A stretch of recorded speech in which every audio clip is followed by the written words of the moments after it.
Has the president of the Kurdish region of northern Iraq just declared his intent to break away from the Iraqi federal government? In a speech to Kurdish Peshmerga frontline fighters on the outskirts of Mosul in Bashiqa, President Masoud Barzani presented what some analysts say is a clear indication of what happens after ISIL is defeated.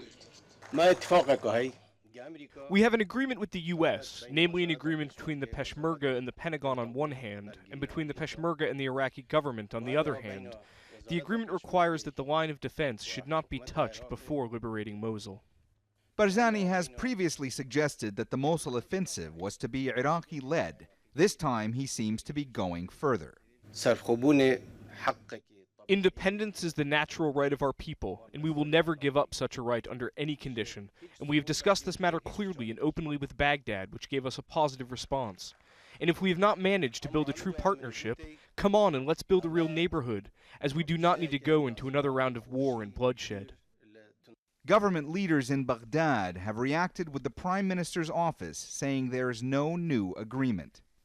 Political analysts say it's no secret that the Kurds ultimately want to become independent. The expectation in 2003 onwards was that a new Iraq, new democracy, new constitution would embrace the Kurds, embrace the Sunnis, the minorities, so there will be no reason for them to leave Iraq.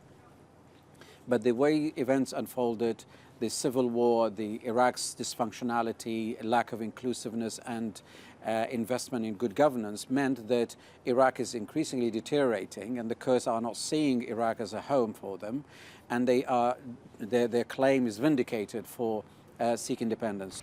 Kurdish statehood has gained support in the last 2 years since ISIL took over large areas of Iraqi territory, but it may be more of a political dream than practical reality.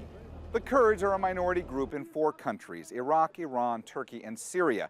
The governments of all 4 countries have long quashed hopes of a greater Kurdistan. By pushing for a Kurdish state in Iraq, many believe President Barzani is again playing to his domestic audience and nationalistic pride. Mohammed, Jamjoom, Jazeera, Erbil.